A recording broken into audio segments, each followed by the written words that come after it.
Hey guys, what's up? So I'm back today, and so today I'm going to be doing my October SeaWorld Q&A. And so I know that this is kind of a different location from where I normally do videos, and I'm sorry, but right now we're kind of in the process of acquiring lots of new furniture, and so my room has kind of become storage at the moment, so there's not really any room to film in there. So I figured I'd film it here, and I've got my fish tank behind me, saltwater fish tank behind me, so I figured that was pretty fitting considering it's SeaWorld Q&A. So yeah, let's just get started with the questions. First question was asked by Just a Lover of Cetaceans, and she asks, favorite Dolphin Point dolphin? My favorite dolphin at Dolphin Point is Bodie. Next question was asked by SeaWorld Tweets, and they asked, do you have any name ideas for Takara's baby? I don't even know what the gender is. So before you'd even ask me to think of names, I need to know what gender, but I'm really not good with coming up at names. I'd rather just let the trainers decide the names, and then I choose whichever one I like the best. I'm not really good with names, so I don't have any ideas. Killer Whales Photography asks, what are some of your favorite things to do at SeaWorld? Some of my favorite things to do at SeaWorld would be to go to the nighttime shows during summer. I just feel like there's something different about night shows. They're just so much better just because they're at night. I also like to hang out at Dolphin Point and play with dolphins, and I like to go to underwater viewing at Shamu, beluga underwater viewing, walruses, and obviously interacting with all of the animals there. It's just tons of fun. M.Cetaceans asks, do you like Makani or Amaya more? I feel like they both have different things that make them unique. They both hold a special place in my heart because I saw Makani when he was 10 days old. I think I saw him when he was 10 days old because my school took a field trip down there and I saw him then.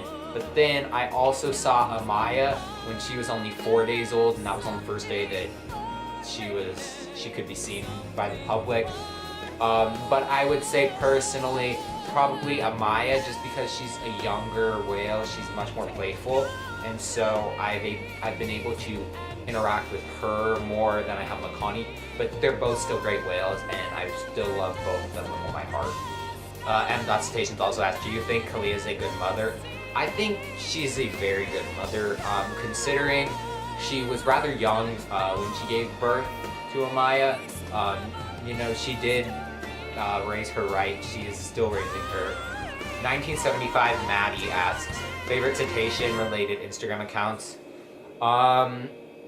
That's difficult because I love like every single page I follow, or like why else would I follow them, you know? But like if I did my top 5, it'd probably just be all like people I'd say I know, and they are probably all SeaWorld San Diego accounts. So probably SeaWorld SD Photos, SeaWorld Photography, Landry S Photography, Natalia, I don't even know what her Instagram is. Something probably like Natalia Loves Makani. But also there are some really cool Japanese aquarium accounts for like Kamogawa SeaWorld and Port of Nagoya. They're also really cool, and they've got really great photos too. I'd never really speak with them because they speak a different language, but they have some pretty awesome photos too. Cetacean.inspiration asks, what's your opinion on Marineland Antibes? I think Marineland Antibes is one of the better marine parks in the world. I'd say they're probably second to SeaWorld in terms of orca care. Marineland Antibes, in case you didn't know, has the largest pools of any marine facility for killer whales in the entire world.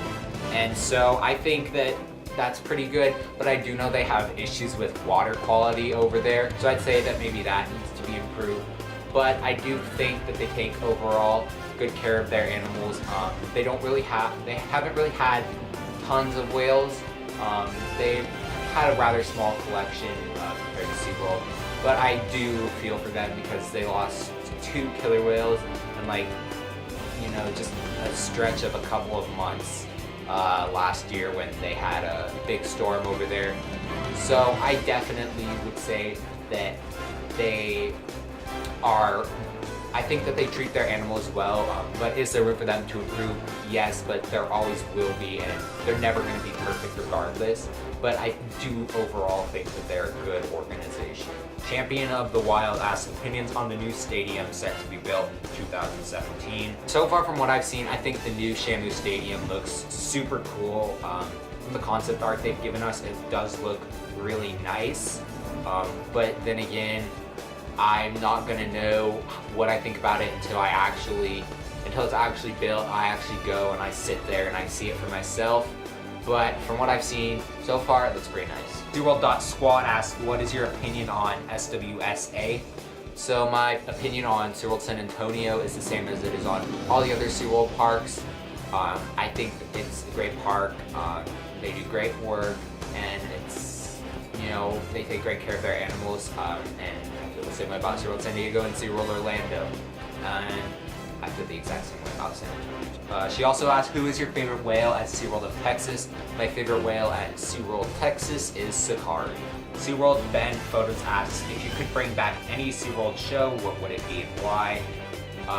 Fools with Tools, just because it was such a great show. And in case you guys don't know what Fools with Tools was, it was a sea lion show that SeaWorld had back in the, I want to say, early 2000s, but I'm probably wrong. I think it was the early 2000s. I think it was back in like Shamu Adventure Day, but the Shamu Adventure days, but I'm not really sure. But I've watched it on YouTube, and if you guys haven't checked it out, there's multiple places on YouTube you can check it out. And it's definitely a very good show. It's kind of one of those shows that's hard to explain why, you just kind of have to watch and you'll understand why. But Fools with Fools, definitely. It's SysTrunk33 asks, any other facility besides SeaWorld you would work at?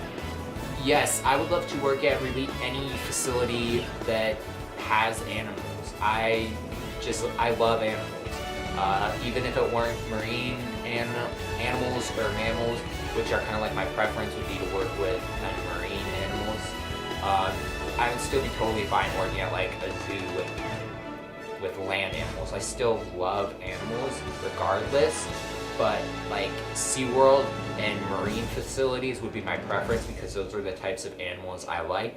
But if I got offered a job to work at like a zoo or something, I would definitely consider it because I still love animals, even if they are not marine animals. Last question was asked by Killer Whales Photography, and he asked, what is your opinion on the Orca Protection Act signed by Governor Jerry Brown? Really, I don't think the bill has much relevance because SeaWorld has already stated they're going to end their orca breeding, and I don't think that they're going to go back on that, or at least not anytime soon. I don't believe that it's really going to have any impact, but there is one aspect of it that I'm not okay with. Well, I shouldn't say not okay with, more I don't agree with, which is the no animals, no killer whales can be moved in and out of state. And I personally think that's a bit of an issue because in however many years when they're down to the last few number of killer whales, say you've got one whale left at each park, I don't think it's a good idea to just leave that whale alone in isolation for the rest of its life. I think that they should be able to move multiple of the whales together so that way they can live together so they're not living alone. But with the Orca Protection Act, that would be impossible to do. And so that's the one thing about it that I don't like, but the rest of it's really just stuff SeaWorld's already said they're gonna do. So it's kind of a pointless bill considering SeaWorld wasn't gonna continue breeding anyways. But yeah, so that was the last question, and that means it's the end of my video. So thank you guys all for watching. If you guys have any video suggestions at all, please comment, because I really don't have any ideas for videos other than these monthly Q&As. And I really want to like give you guys something more often because I don't feel like a very good, I don't feel like I deserve the amount of subscribers I have if I'm only uploading once a month.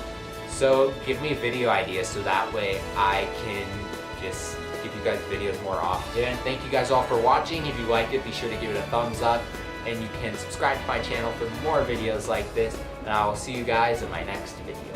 Bye!